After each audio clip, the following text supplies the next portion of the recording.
Assalamu alaikum wa rahmatullahi wa barakatuh. Урматтуу мекендештер, кадырлуу мусулман бир туугандар. Баарыңыздарга жараткан Алла Тааланын тынчтыгы, саламы, мээрими, ырайымы жана берекеси болсун. Алла Таалам баарыбызга жакшы күндөрдү, жакшы түндөрдү, жакшы дос кошуналарды насип кылсын. Жаман күндөрдөн, жаман түндөрдөн, жаман дос кошуналардан Аллахым баарыбызды сактасын. Жараткан Алла Таала баарыбыздын жүрөктөрүбүздү бир кылсын. Аллахым өз ара мамилелерибизди оңдоп берсин. Аллахым дайыма баарыбызды тынчтыктын, исламдын жолдоруна жолдосун. Баарыбызды караңгылыктан жарыктыкка чыгарсын. Алла Таалам баарыбызды чоң күнөөлөрдөн, кичине күнөөлөрдөн, фитналардан, ашкере, жашыруун баардык түрүнөн Аллахым сактасын. Көрүп турган көздөрүбүзгө, угуп турган кулактарыбызга, согуп турган жүрөктөрүбүзгө, бала чакаларыбызга Алла Таалам берекесин берсин. Баарыбыздын тообабызды кабыл кылсын. Жаратканым шүгүр кылчулардан, Алла Тааламдын неаматтарын кадырлоочулардан кылган болсун.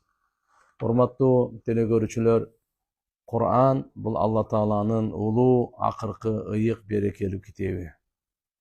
Жараткан Алла Таалам адам баласына жашоосунун жолун табыш үчүн, жашоосунда бактылуу болуш үчүн, ахиретте түбөлүктүү бейиштен орун алыш үчүн түшүргөн китеби. Пайгамбарыбыз Мухаммад саллаллаху алейхи ва салламдын жүрөгүнө түшүргөн. Пайгамбарыбыз саллаллаху алейхи ва саллам 23 жыл Кур'ани Каримди, түшкөн Куранды түшүндүрүп, чечмелеп, баяндап, кандай амал кылыш керек, кандай мамиле кылыш керек, кандай аткарыш керек, бардыгын сахабалардын байларына дагы, кембагалдарына дагы, эркек аялдарына, жаш карыялардын бардыгына жеткирген. Кур'ан бул Алла Тааланын, бул ааламдын жаратуучу, көзөмөлдөөчүсүнүн сөзү бул туугандар. Жараткан Алла Таала сизди, бизди жоктон бар кылган. Ошол улуу Алла Тааланын каалоосу. Эмнени кааласа, Кур'анга Алла Таалам жайгаштырып койгон. Өз эмнени кааласа, Алла Таалам жайгаштырып койгон. Ошон үчүн бул жүрөктү тазалай турган китеп. Ортодогу мамилелерибизди оңдой турган китеп. Адамдардын ишенимдерин бекемдей турган, кулк мүнөзүн чырайлуу кыла турган, бактылыктын нурлуу жарык жолду көрсөтө турган китеп туугандар. Кур'ани Карим 114 сүрө бар, ошонун бир сүрөсү Каф, Суратул Каф. Мурунку сабактарда өттүк эле, бүгүн Кудай кааласа ошонун уландысы. Бадаузу биллахи минаш шайтанир раджим. Бисмиллахир рахманир рахим. والأرض مددناها وألقينا فيها رواسي وأنبتنا فيها من كل زوج بهيج. Мынакей жерди биз жаратып жайып койгонбуз дейт. Алла Таалам жерди жайып койгон бардыгыбызга мына. Жана анда тоолорду казык кылып кагып койгон. Жана андан ар бир وأنبتنا فيها من كل زوج بهيج. Жана биз анда өстүрдүк дейт. Ошол жерде ар түрдүү кооз өсүмдүктөрдү жуп-жуп менен өстүрдүк дейт мына. Min kulli zawjin дегени жуп-жуп менен. Bahij яни ушундай ар түрдүү кооз, адамдын көзү караганда кооздугунан тамшана турган, рахаттана турган, ошо кооздугун көрүп, ушундай дагы өң түстүү, ушундай бир сүрөттүү гүлдөрдү карасаңыз, дарактарды карасаңыз, мөмөлөрдү, дандарын карасаңыз, жердин үстүндө Алла Таалам ошол эле топурактан кандай деген кереметтүү Алла Таалам өсүмдүктөрдү чыгарган. Куранда бул жерде Алла Таалам ушуну баяндап берип атат. Бул өзүнөн өзү эле чыгып, жашылдап, же болбосо өңдөлүп, ар кандай формаларды алып, ар кандай дандарды берип аткан жери жок бунун. Бунун кожоюну бар, жаратуучусу бар. Мына Алла Таалам ва амбатна фиха мин кулли заужин бахич деп айтып берип атат. Эмне үчүн? Табсирата ва дикра ли кулли абдин муниб. Максаты бул акыл эс жана насаат үчүн экен да. Адам баласы табсира буну. Кандай кылат дей турган болсо, буну мындан акыл эс, адам акыл эсин жүргүзсүн. Жөндөн жөн эле, өзүнөн өзү эле фиолетовый болуп аткан жери жок. Өзүнөн өзүнүн өңү, же болбосо кып-кызыл болуп, сап-сары болуп, же болбосо оранжевый болуп, ар кандай жашыл болуп, көк болуп, сары болуп, өзүнөн өзү өңдөлүп аткан жери жок. Табсиратан ва дикра. Бул акыл эс адамдардын акыл эсин ошоно сабак бериш үчүн. Мынаны карагылачы, жараткан Алла Таалам кандай кереметтүү, кудуреттүү. Дикра насаат үчүн. Кимге десе, ликулли абдин муниб, ар бир Аллага кайтуучу пенде үчүн. Жараткан Алла Таалага кайта турган пендеге мына ушул сабак экен да. Демек мааниси биз бардык дарактарда, дандардан адам көргөндө кубана турган, ушундай кооз акыл эсин жүргүзүп, ойлоно турган жана насаат ала турган, натыйжада ушуну жаратуучусу бар, билүүчүсү бар деп, ким буну жоктон бар кылды? Ким буга чырай берди? Ким буга өң берди? Албетте Аллаху Роббул Аламин. Бүткүл ааламдын робусу, жаратуучусу Аллах. Ал-Алим ал-Кадир, билүүчү, кудуреттүү, ал-Хаким ал-Хабир, бардыгынан кабардар, даанышман Алла Таала. Ушунун бардыгын эмнеме кылгандан кийин фаюнибу илаллахи таала ва яржу илайхи каулан ва амалан ва калбан ва хулука. Абдын муниб деп коет туугандар. Бул инабат деген сөздөн чыгат. Алла Таалага кайтуучу деген сөз да. Сөзүндө дагы, ишинде дагы, кылганында дагы, ниетинде дагы, жүрөгүндө дагы, мүнөзүндө дагы жараткан Алла Таалага кайткан пендени абдун муниб деп коет. Алла Субханаху ва Таала ошо Аллага кайта турган пенде үчүн акыл эсин чайкай турган, калчай турган, ушул жерден Алла ойлоно турган, кандай Алла Субханаху ва Таала жаратты депчи. Инабат деген сөз укуфул калб ан Аллах азза ва жал ва ала мухаббатихи ва зикрихи бил ижлал ва таъзим дейт. Бул дегени инабат деп утужу улуу сөз да, бул дагы Алла Таалага анибу илаллах дейт. Инабат деген мына Алла Таалага кайткыла. Жөнөкөй эмес экен, жүрөктү жараткан Алла Таалага мындай берилүүсү, Алланын мухаббатына берилүүсү, Алланын зикирине таъзим менен, Алланын улуулугу менен берилүүсүн ушуну инабат деп коет экен. Албетте бул дагы дене мүчөлөрдүн вахия тактади укуфал жаварих ала таатихи мал ихлас вал мутаба ли расулилlah саллаллаху алейхи ва саллям ва сайр ала хадихи саллаллаху алейхи ва саллям ва адам инхираф анху дейт. Мынакей. Бул деген жүрөк Алла Таала бурулса, берилсе, адамдын дене мүчөсү дагы ушундай арам нерселерден кайтсын, жараткан Алла Субханаху ва Таалага. Мына пайгамбарыбыздын сүннөтүнө ээрчип, андан жүз үйүрбөй, пайгамбар саллаллаху алейхи ва саллям ихлас менен мына ушуну айтып коет экен туугандар. Табсиратан ва дикра ли кулли абдин муниб дейт. Бул деген азыркы айтып атканы, жараткан Алла Субханаху ва Таала пенделерин өзүнүн марифатына, өзүнө иман келтирүүгө жана пайгамбар Мухаммад саллаллаху алейхи ва саллям алып келген нерсеге иман келтиргенге чакырып атат. Эки жол менен. Биринчиси аннадар фи махлукатихи. Бул дегени биз жаралган нерселерге назар салайлы. Мисалы асман. Же жер дейли мейли, же түн дейли, мейли же күндүз дейли, мынакей. Алла Таалам Кур'анда айтып атат: "Инна фи халқис самавати вал ард ва ихтилафил лейл ван нахар ла аятин ли улил албаб." Албетте, шек күмөнсүз жер менен асмандын жаралуусунда, түн менен күндүн алмашуусунда акыл ээлери үчүн улуу Алла Тааланын кудуретинин белгилери бар деп Алла Субханаху ва Таала бизди чакырык таштап атат. Асманды карасаңар кандай жаралды? Жерди карасаңар, тоолорду карасаңар кандай жаралды? Күндү, түндү карасаңар кандай жаралды? Силер өзүңөр кичинекей эле махлуксуңар. Силерден чоң, силерден катуу, силерден күчтүү. Ушундай нерселерди Алла Таалам жараткандан кийин силерди кайрадан жаратуу, бу дүйнөдөн өткөнүңөрдөн кийин ага эмне кыйын? Ага эч кандай кыйын эмес. Мына Кур'ан-ы Каримдин мурунку сабактардагы айтканы, аяттардын максаты ушул эле, кайрадан тирилүү маселеси жараткан Алла Таалама эч кандай кыйын эмес. Биринчиси, демек, жаралгандарга ой жүргүзүү болот. Экинчиси ат-тафаккур ва тадаккур ва тадаббур фи аятихил Кур'анiyya Kur'an-ı Kerim'den ayatlarına ой жүргүзүү эми. Биринчисинде жаралгандарга ой жүргүзгөн. Күнгө, айга, шамалга, жылдыздарга, жер, асман, түн, күн деп аларды айтып берип атат. Чтоб Алла акыйкатты. Себеби булардын бардыгы жаралган, булардын бардыгы бир жаратуучуга далалат кылат. Өзүнөн өзү болбой, кандай бир күчтүн себеби менен жоктон бар болгондугуна, кыймылдап аткандыгына, бул себептегенде бунун бардыгы жараткан Алла Таала буну жоктон бар кылып атат. Экинчиси мына ой жүргүзүү, тадаббур деп коет буну. Алла Субханаху ва Таала Кур'анда афала ятадаббаруна ал-Кур'ан, эмне алар Кур'анга аяттарына ой жүргүзүшпөйбү? Акыл калчабайбы алар? Ойлонушпайбы Кур'андын аяттарында? Китабун анзалнаху илейка мубаракун лиятадаббару аяти. Китеп биз саңа түшүрдүк, берекелүү.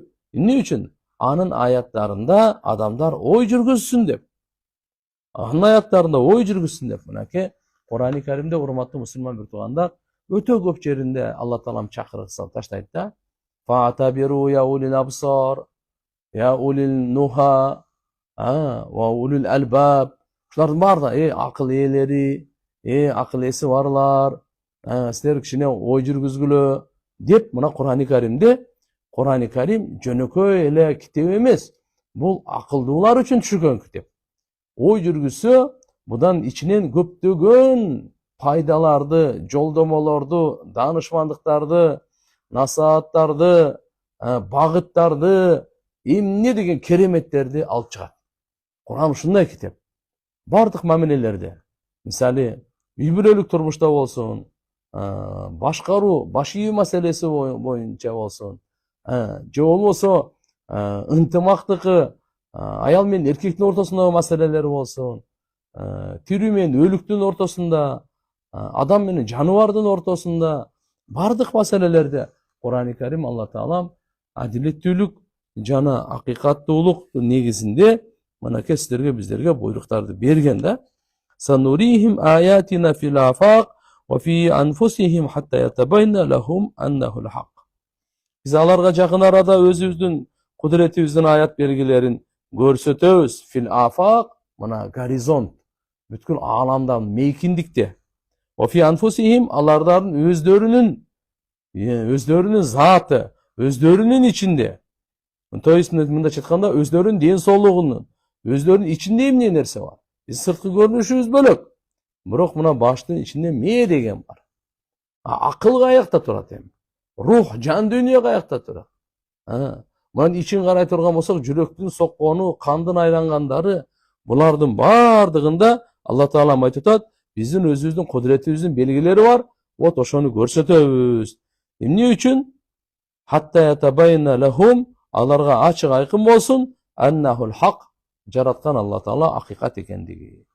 Ва кул хамдулиллахи сайюрикум аятихи фатарифунаха ва ма раббука бигафлин ма та'малун. Айткын, бардык мактоолор Аллага. Жана ал силерге өзүнүн аят белгилерин көрсөтөт, соң силер аны тааныйсыңар, кийин билип аласыңар. Жана сен Роббуң Алла Таала кылып аткан иштериңерден бейкапар эмес. Демек туугандар, ушунун бардыгы Алла Таала акыйкат экендигине, Алланын сөзү акыйкат экендигине, жана пайгамбары Мухаммад алейхиссалам акыйкат экендигине далалат кылат. Демек, ушуну максаты Алла Субханаху ва Таала тоолорду жаратып, андан кийин мына жерди жайып, бардык чөп-чар, дан, дарактардын бардыгын жараткандын максатын айтып атат. Акыл эси бар адамдарды насаат үчүн, Алла Таалага кайтуучу ар бир пенденин мынакей ошого насаат үчүн деп айтып атат. Демек, бунда максат адам баласы жаман иштерди таштап Аллага кайтсын деп атат. Жакшы ишке кайтсын. Эки жүздүүлүктү таштап ихластуулукка кайтсын. Караңгылыкты таштап жарыктыкка, ташбоорду таштап боорукерликке кайтсын деп атат. Күнөөлөрдү, арам, кылмыштуулуктарды, бузукулуктардын бардыгын таштап Алла Таалага баш ийгенге, сооп ишке, адал ишке, боорукерликке, кичпейилдикке мынага кайтсын деп. Максаты жараткан Алла Таалага кайтуу. Шайтандын жолун ташта дагы Алланын жолуна кайт деген максат. Ошон үчүн айтылып атат, мына инабат максаты ликулли абдин муниб деп Кур'ан-ы Каримде керемет сөз менен жөн эле ликулли абдин деп койгон жок да. Ар бир бенде үчүн деген жок. Жок. Алла Таалага кайта турган бенде үчүн. Жаман нерселерден жакшылыкка кайта турган, жаман жолдон жакшы жолго кайта турган пенде үчүн ушул жерде белгилери бар. Эмнеде белгилери бар? Жаратылган жаратылыштагы ар бир нерседен сабак алса болот белгилери бар. Урматтуу туугандар, азыр реклама бар экен. Андан кийин Кудай кааласа сабагыбызды улантабыз.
Saadet dünya ve ahira, dünya ahiretin baktılığına o berilет eкен да. Бирок ушул нерседен токтото турган, тоскоолдук боло турган 3 нерсе бар экен. Ал кибр, текеберлик, ал хирс, ачкөздүк, ал хасад, көрө албастык. Ушул акыйкаттан тоскон, акыйкатты ойлогонго, укканга, сүйлөгөнгө, кабыл алганга тоскоолдук кылган 3 нерсе бар экен туугандар. Кибр, мынакей капырлыктын себеби текеберлик болуп эсептелинет. Дүйнөдө күнөөдө канча күнөө болуп атат? Дүйнөгө болгон бул ошол ачкөздүктүн, дүйнөгө болгон ачкөздүк себебинен мына күнөөлөрдүн бардыгы болуп атат. Ал эми бул көрө албастыктын себебинен мына зулумдуктар болуп атат да. Бардыгында зулумдуктар көрө албастыктын себебинен болот. Буну алымдар ушинтип жазып койгон. Ал-кибр фа иннаху валлади сайяра иблис ила масара илей. Текеберлик ушундай жаман нерсе, бул шайтан иблисти жеткирип коет дейт да. Шайтан иблисти жеткирген, текеберлик жеткирген, каяка жеткирген? Дозокко. Буну дагы шайтанды шайтан кылган текеберлик болот экен, ошого жеткирип коет. Экинчиси болсо ал-хирс ала-дунья ва лазаидул айш ва хитамуха. Мынаны кара, дүйнөдөгү ушу нерселерге, рахаттарына ачкөз болгон. Ал эми хасад болсо, бул ошо адам атабыздын Кабил менен Хабил деген баласы бар эле. Ошол Хабилди өлтүргөнгө түрткөн, ошол хасад көрө албастык болгон. Кабыл өлтүргөн да, өлтүргөн. Эми ким ушу үчөөнөн сактанса дейт, бардык жамандыктан сакталды. Фаман тавакка хадихи саласа вукия шарру куллу. Мына. Ким текеберликтен, көрө албастыктан, ачкөздүктөн сакталып өзүн таза кармаса, ал бардык жамандыктан таптаса. Бардык жамандыктан сакталынды дейт. Себеп дегенде фал куфр сабабуху минал кибр. Капырлыктын себеби эмне десе? Текеберлик. Вал мааси сабабуху минал хирс. Күнөөлөрдүн себептери эмне? Ачкөздүктөн. Вал баги ва зулм сабабуху ал хасад. Ал эми аша чабуу, зулумдук, бунун себеби эмне? Көрө албастык дейт. Мына туугандар. Ошон үчүн себеп дегенде текебер адам бул акыйкатты кабыл алуудан тосуп коет экен, текеберлигичи. Кабыл албайт экен. Жага кайчы деп. Өзү текебер да. Ошо текеберлиги акыйкат сөздү кабыл алуудан тоскоолдук кылып тосуп коет экен. Жана андан жүз үйүрдүрүп коет. Куранда Алла Таала айткан: "Инналладина южадилуна фи аятиллахи бигайри султанин атахум ин фи судурихим илля кибр ма хум бибалигhi фастаид биллахи иннаху самиул басир." Албетте Алла Тааланын аяттары тууралуу жаңжалдашкандар эч бир далилсиз, алардын алдына келген эч бир далилсиз. Алар кимдер десе айтат мындай дейт: алардын жүрөктөрүндө текеберлик. Ошон үчүн булар талаш тартышып атат. Алар босага жете турган эмес эле. Сен Алладан пана тиле, жараткан Алла Таала угуучу, көрүүчү дейт. Ва ияро аята юриду ва якулу сихру мустамир. Алар бир Алла Тааланын аят белгилерин көрсө айтат экен, жүз үйүрүшөт койчу. Айтып коюшат экен жөндөн жөн эң оңой сөз да. Бул сикыр деп коет болду. Мурундан келаткан бир сикыр депчи. Ошондуктан иблис боюнча периштелерге Алла Таала сажда кылгыла деп буйрганда, иблис сажда кылбаган. Илля иблис аба вастакбара ва кана минал кафирин. Бул жүз үйүрдү, аба вастакбара, текеберленди, ва кана минал кафирин, кафырлардан болуп калды. Демек текеберлик адамды капырлыкка жеткирип коет экен да. Бул жаман нерсе экен да. Ошон үчүн иблистин сыпатынан, шайтандын сыпатынан бизге эскертүү берилип жатат. Шайтанды эң жаман абалга жеткирген текеберлиги. Ошон үчүн мына жердеги текеберлик жана жүз үйүрүү бул Алла Таалага кайтуудан тоскоолдук кылат. Алла Таала баарыбызды сактасын. Куранда Алла Таала шах Рамадан унзила фихи Кур'ан худан линнас ва байинатин минал худа вал фуркан. Кур'ан өзү Рамазан айда түшкөн. Кадыр кечесинде түшкөн. Рамазан айда түшкөнүн максатын айтып атат.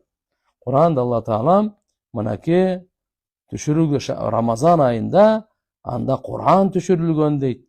Эмне үчүн десе худан линнас, адамдарга туура жолго жолдомо берүү үчүн. Ана бүткүл адамзатка,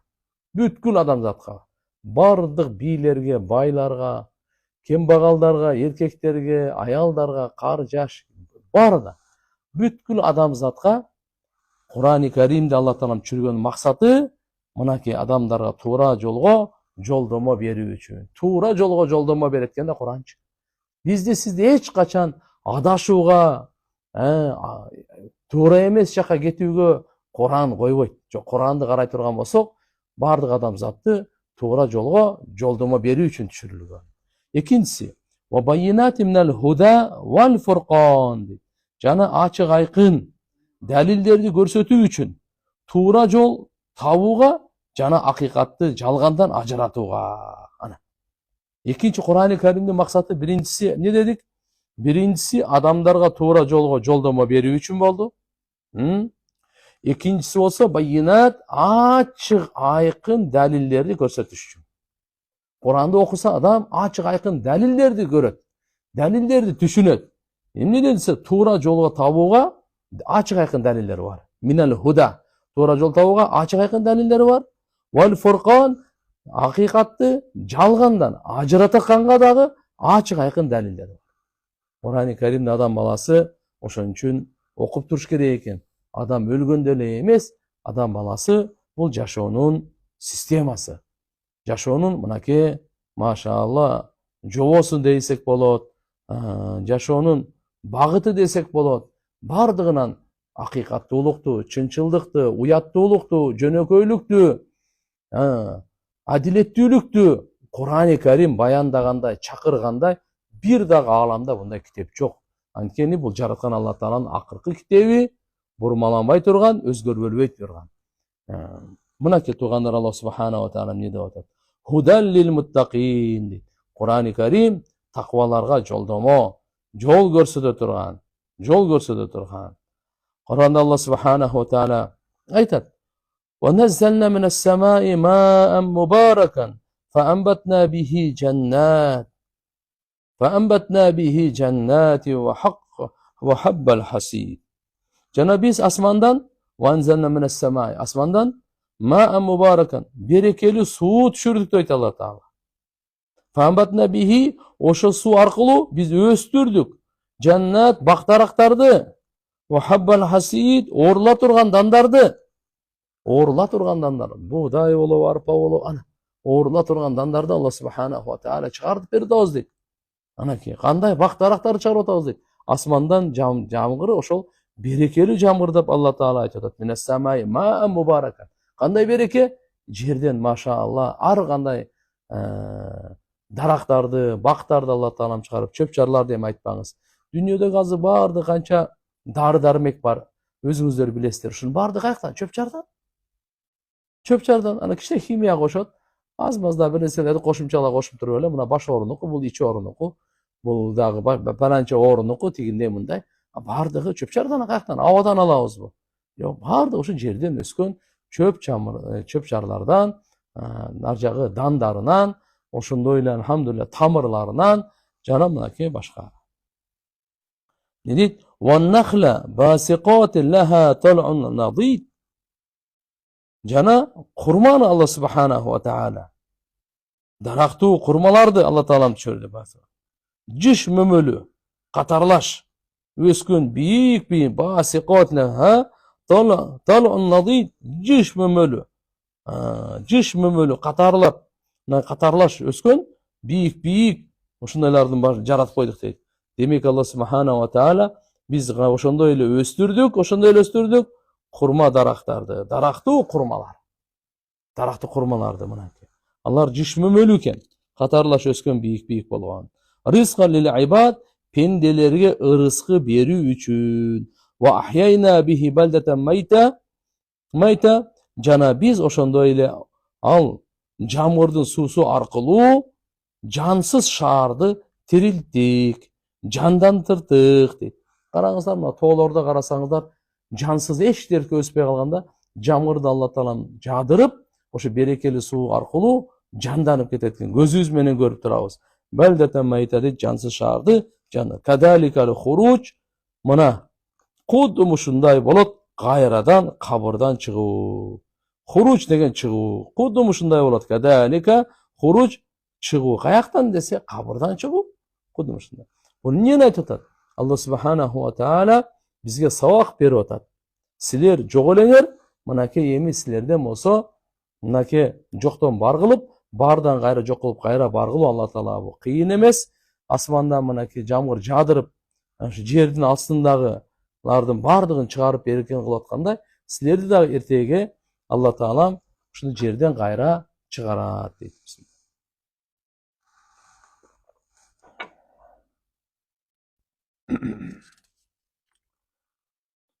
Jaratgan Alloh subhanahu va taala bu yerda asmandan suvsuna, жердин болсо жайылганына, тоолордун ушундай кадалганына, өсүмдүктөрдүн өсүп чыкканына, жер жемиштердин, дарактардын өскөнүнө бизди ушуларды караганга чакырып атат. Ой жүргүзгөнгө чакырып атат. Ушулардан карап туруп, кандай ушулар аркылуу биз ырыскыланып атабыз. Таштар менен үй салып атабыз. Топурактар менен үй салып атабыз. Жерден чыккан машалла көмүрлөр менен жылынып атабыз. Ушул машалла чөпчарларды жеген койлорубуз менен алардын этин жеп атабыз. Алардын терилеринен кийим жасап атабыз. Алардын жүндөрүнөн болсо кийим жасап атабыз, кийинип атабыз. Мына ушулардын баардыгын Алла таалам силерге ризкан лил ибад, пенделер үчүн ырыскы. Мына пенделерге ырыскы берүү үчүн ушундай кылып койду. Алардын улоолорун караңыз, азыктарын караңыз, кийим кечелерин караңыз, жеп жаткан нерселерин караңыз. Ушулардын баардыгы асмандан түшүргөн берекелүү суу менен. Асмандан түшүргөн берекелүү суу менен. Жараткан Алла таала баарыбызга өзүнө бекем иман, марифатын насип кылсын тугандар. Азыр иншалла суроо жооп өтөйлү. Бисмилlah. Мен сажда кылаарда шымымдын тизеси чыгып кетпесин деп бир аз көтөрүп алам. Бул эми рефлекс болуп калыптыр. Бул намазды бузбайбы? Намазды бузбайт, бирок макруh болуп калат. Көңүлүңүз, оюңуз шымга кетип калат да. Намазда ушул көңүл ой жараткан Аллада болуш керек. Ошон үчүн аалымдарыбыз ошо саждага баратканда шымдарды түргөн кыймыл аракеттердикин ушундай макруh деп айтышкан да. Макруh деп айтышкан. Мен сурайын дегеним турмушка чыкканмын. Ортодо бир кызым бар, бирок кайненем менен кайынсиңдим эч эле койбойт. Ажыраш кет деп, бирок жолдошум ажырашпайм дейт. Эмне кылсам болот? Жолдошуңузду угуңуз. Калганда сабыр кылыңыз. Жакшы сөз менен эле жооп берип коюңуз дагы, көңүлүңүзгө албаңыз. Амалыңызды оңдой бериңиз. Мүнөзүңүздү оңдоп, только аларга жакшы мамиле кылыңыз. Алла таала буйрук берген пайгамбарыбызга «Васбир ала ма якулун». Айткандарына сабыр кылып кое бер. «Вахжурхум хаджран жамила». Аларды чырайлуу жол менен өчөшпөй, душмандашпай таштап кое бер. А бирок сизден жакшылык боло берсин. Кудай кааласа ийгилик сизде. Менин суроом, бывший күйөөм мага талак бердим деген эмес. Жөн эле мен үйгө баргыча чыгып кет деген. Талак берди деп эсептелеби? Же мен талак бер деп кезигишим керекпи? Туурасы кандай болот? Мен бул суроо көп жылдан бери кыжаалат кылат.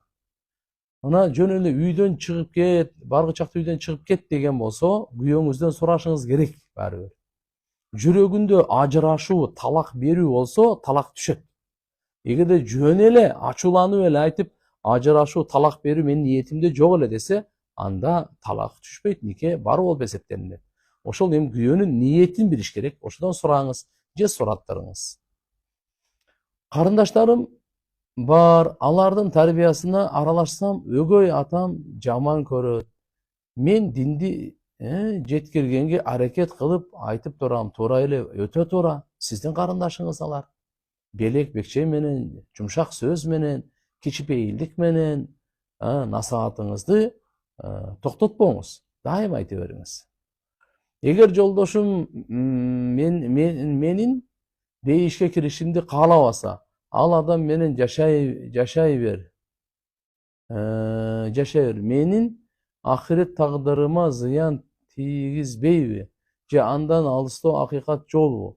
Ортодо көп иштер болуп өттү. Бул дүйнөдө да, ахиретте да Алла азабын берсин дей берет. Астагфирулла. Жакшы эмес тугандар.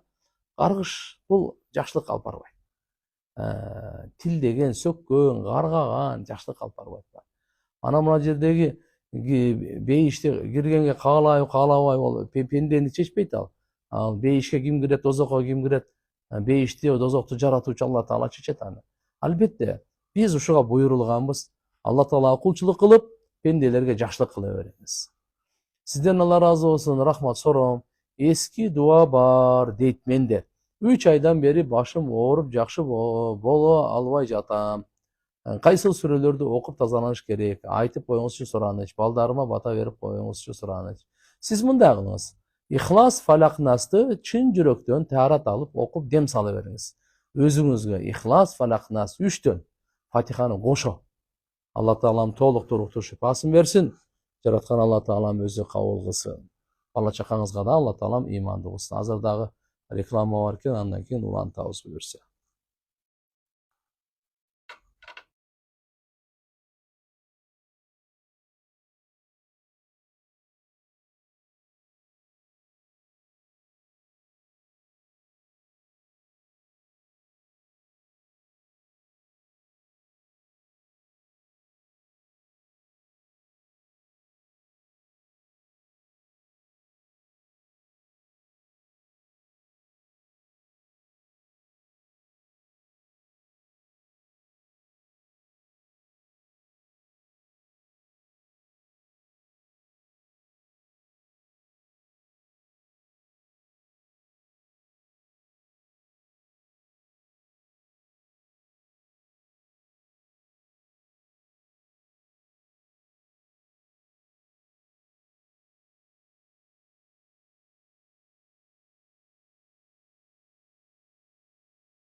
Bismillah, elhamdülillah, bismillah, elhamdülillah, la ilahe illallah.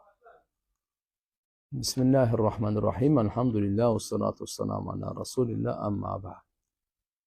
Урматтуу туугандар, суроо чыкканга чейин иншалла эки ооз сөз. Келиңиздер баарыбыз Куран менен достошойлу. Куран менен сырдашайлы, Куран окуйлу. Өзүбүздүн жүрөгүбүздү да, кабырыбызды, ахиретибизди да нурлайлы. Аллахым баарыбызга жардам берсин. Иманым алсырап, намазымды да кээде каза кылып коём. Эмне кылсам? Имандын сөзүн көп сүйлөңүз. Имандын сөзүн укканга көп аракет кылыңыз. Пайгамбар саллаллаху алейхи ва саллям буга сиздерге айткан жери бар да. Биз мынау иманды жаңыртып туруш керек деп айтканда, жаддиду иманакум деген. Сиздер иманыңарды жаңыртып тургула деп. Сөйтүп сизде айтканыңыздай алсырап кетет.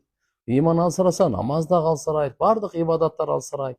Арам жака адам ой баштайт. Ошон үчүн анын пайгамбарыбыздан сураганда, иманды кантип жаңылап турабыз, кантип күчтөндүрүп турабыз дегенде, кыйла ва кайфа нужаддиду иманана. Кала пайгамбарыбыз айткан, аксиру мин каули ла илаха иллаллах. Анакей иман сөзүн көп айтыңыз дейт да. Ошо ла илаха иллаллахтын зикирин да көп кылыңыз, маанисин да көп айтыңыз. Устаз менин жолдошум шия намаздарды убактысы келе электе эле окусаң болот дейт. Мисалы, пешим менен асырды, шам менен куптанды, витр важипти окуу дейт. Мен окусам жини келет, разы эмесмин деп, ошондой адам менен жашаса болобу? Витр важипти окуба дейт. Билбейм, шия менен болбой калат го дейм мындай. Мен жеке оюмда эми сиздердин турмушуңуздарга мен кийгирише албайм. Бирок мына айткандай кийин кандай болуп калат. Бирок эгерде мындай умеренный деп коебуз го азырчы, мындай нормальный шия боло турган болсо, өзүнүкүндө болсо да карап, хотя бы сахабаларды сөкпөсө, ачык айтып коеюн. Абу Бакр, Умар, Усман, Али разияллаху анхумдарды, мына Айша энебизди разияллаху анха сөкпөсө, эгер аларды сөгө турган болсо, аларды жаман айтып, Куранга ишенбей турган болсо, анда алар силер никегер нике эмес, анда ачыгын айтып коеюн мына. Эгерде алар сөкпөсө, же боло эмне.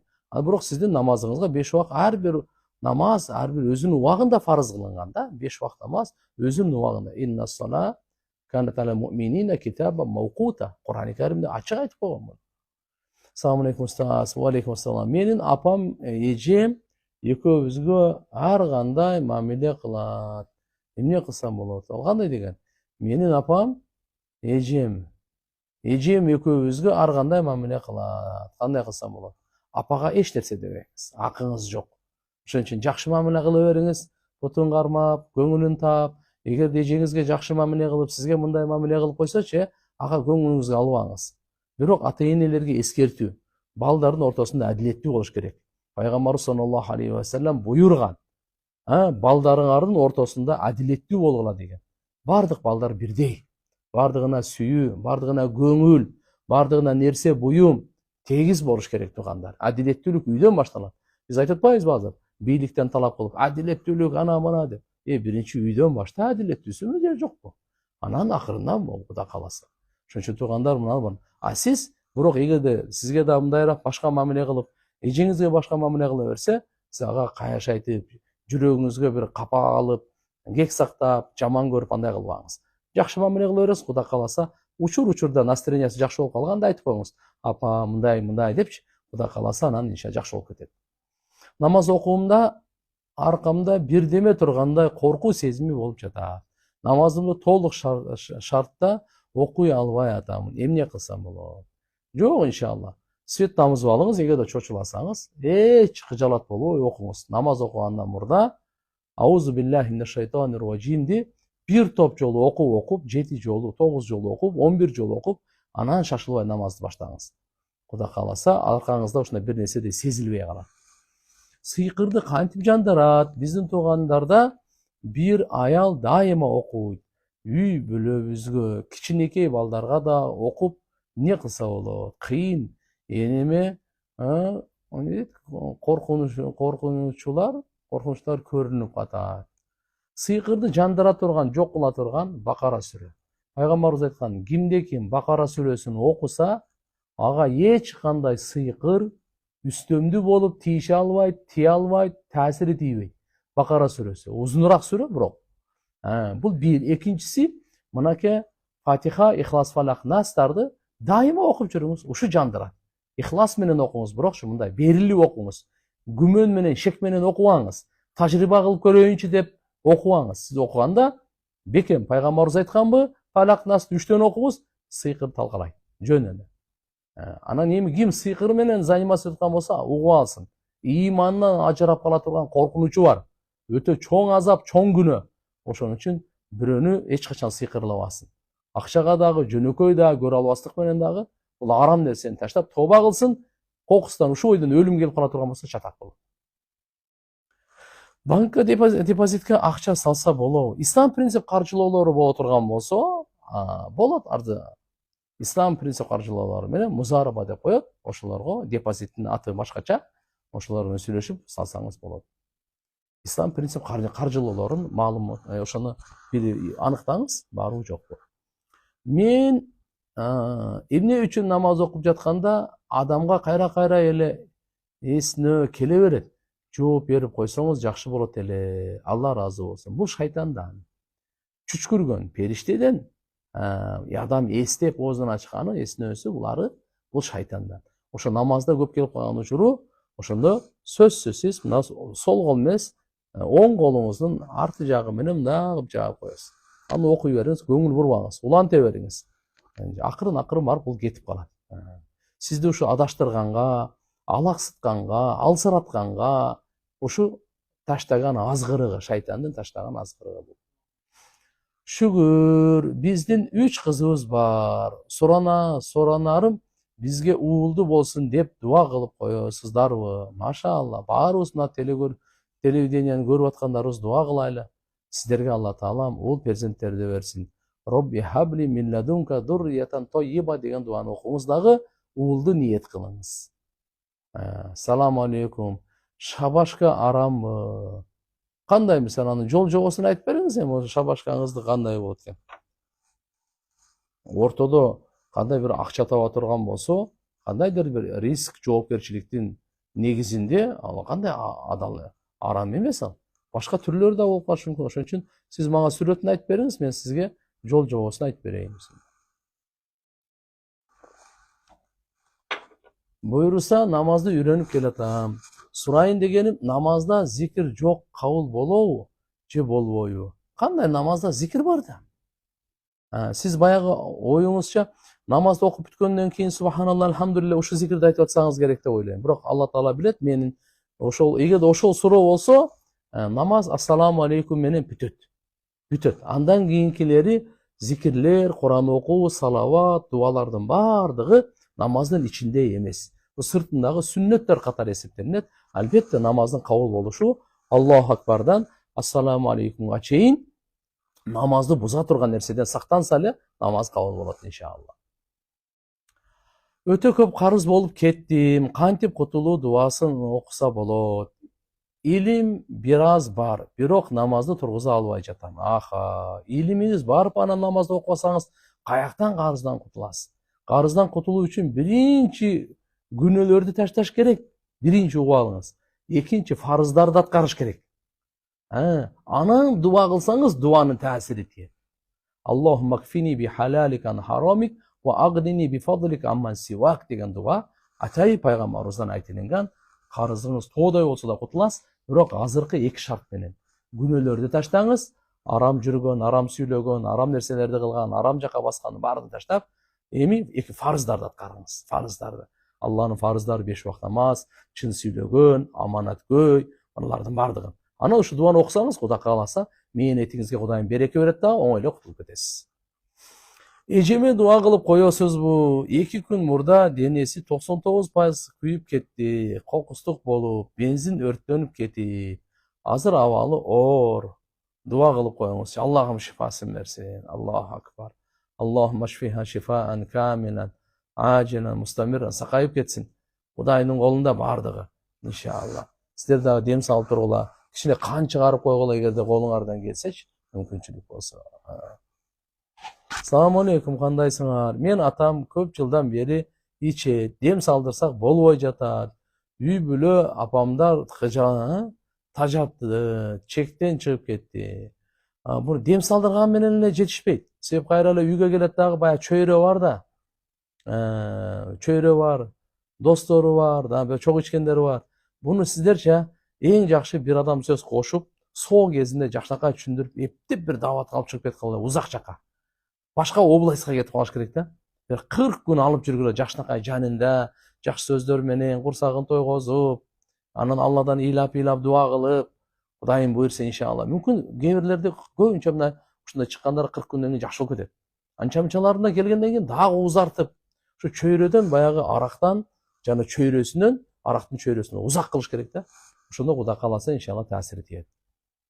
Устаз, намаз окуп жатканда адашып кетсе эмне кылыш керек? Эми кандай адашып кеттиңиз? Эгерде фарыздар калып кетсе, анда намаз болбой калат, кайра баштан окуш керек. Эгерде мына важиптер калып кетсе, анда сажда сахв деп коет, жаңылыш саждасын кылыш керек. Эгерде сүннөттөн адашып кетсеңиз, ошол бойдо намаз өтө берет, бирок кемчилдиктүү сообу азыраак болуп калат. Эми караш керек да, ошол адашып кетүү кайсы деңгээлде, эмнеден адашып кеттиңиз? Ошого жараша анан жооп болот да өзүчү. Мен бир кыз менен сүйлөшүп атам. Анын 3 баласы бар. Ошону алайын деп атам. Өзүм 5 маал намаздамын. Дааватка чыгам. Ата-энем каршы эмес. Ата-эне менен сөзсүз кеңешиңиз. Ата-эне макул болсо, анан кийин сиздин көңүлүңүзгө келген болсо проблема жок. Иншалла алып жакшынакай жашасаңар болот. Assalamu alaikum, устаз. 4 жылдык каза намазды кантип окуйбуз? Эң оңой эле. 3 маалдан башка 3 маал кайсы? Таң атып атканда, то есть күн чыгып атканда, чак түштү, күн батып атканда. Ошол 3 мезгилди окубайсыз. Калган мезгил бардыгына тетрадта ачасыз, баштайсыз. 1, 2, 3, 4 деп кадимкидей багымдаттын казасы, пешимдин, асир, шам, куптан жана витри важип. Ушунун бардын казасын окуп эле жаза бересиз. Кудай кааласа, Алла таалам жардам берсе, тез эле бүтүп аласыз. Намаз окуп, улак чапса болобу устаз? Болот мен. Бирок иншалла карап, эби менен да, чеби менен, бардыгы менен. Намаз окугандан кийин анын дагы адеби менен. Адеби бар, өкүрүп бакырып, сөгүп, атты башына чапкылап. Жок, улакты жакшынакай дин соолукту чыңдоо максатында, ата бабаларыбыздан спорттук оюнду мына улантуу максатында бизде маданият катары ат багып, таптап, нече чапсаңыз кандай жакшы. Намазды каза кылбай, адеби менен, чыныгы өзүңүз алхамдулилля бул өтө чоң пайдалуу. Анан азыркында кээ бир учурларда көрүнүп калып атпайбы? Ал болбойт ал. Ustoz, istig'forning foydalarini aytib beringizchi. Birinchi ele foydasi günahlar kechiriladi. Allohga jag'imli bo'la boshlaysiz. Shayton o'kina boshlaydi. Rizqini masalasi chechiladi. Yaratgan Alloh taolam alhamdulillah o'g'illarni, qizlarni beradi. Uchurunda jamg'ir joydi. Jenish, iyiliklerni Alloh subhanahu va taolo beradi. O'ylab olgan yerden, kutmagan yerden rizqingizni jetkirib, ko'nglingizni ochib turadi Alloh taolo. Har qanday qayg'u qilatin bardığın jo'q qiladi. Endi so'roq o'ta beraylik. O'ta ko'pda istig'forning foydasi. Ustoz, qashqa, tatuaj jasatuga bo'lov, darat o'ta. Jo'q jasat poylab qo'yamiz. Alloh taolam bergan qashqa shukr qilamiz. Yaratgan Alloh subhanahu va taolo qashni berdi-ku, o'shaga Alloh taologa shukr qilib. Qashni misol emi boyagi surma deb qo'yadi-ku. O'sha bilan bo'yasangiz mayli. Al maşallah o'zi kishini o'ngdi da beradi, ana keyin kishini qayerga ketib qoladi-da. Andan keyin ana qash terganga, ana hozir qanday kraska tatu o'shundaylari yaxshi emas al. Ustoz, assalomu alaykum. Iran men Izroilda bo'lib жатқан so'g'ishga o'yingiz qanday? Bu qiyomatning belgisi. Kichikey belgilarining biri. Cho'ng belgilar paka boshlanadi. Kichikey belgilarining biri. Hozir dunyo tinch emas. İran bilen İsrail emas, anda başka da to'ltira. Bular hem kishine kuchayib ketdi-da. Alloh taolam olamga tinchlik bersin. Olamga tinchlik bersin. Şu adamlar buzula boshlaganda, o'shintib biri-birin qo'rdib, o'ltirib, qon to'gilib shuni ko'payadi-da. Shuni bardigi iymonsizlikdan, amal buzilgandan. Iymonsizlikdan, amal buzilgandan shundaylar bo'ladi. Men namoz o'qiyim, biro qara duo, biro qara duo, biri o'qitganmi, ili ko'z tiyganmi bilmayman. Бүт нәрсе возврат bo'la beradi. Ishim yurishmay жатат. Постоянно qara mushiq to'rg'ov olganday, даже non sotib olsammi, arti kuyuk chiqadi. Liboy narsa olsamda обязательно возврат bo'ladi. Бұл emneden o'zim tuz yuram, namoz o'qib emnega anday bo'ladi tushunmayman. Har bir narsaga birinchidan siz ko'ngil buravermaysiz. Men sizga aytarimchi, ikkinchidan namozni bekab o'qingiz, shoshilmay o'qingiz. Darati menen namozdan keyin zikrlar to'liq qilamiz.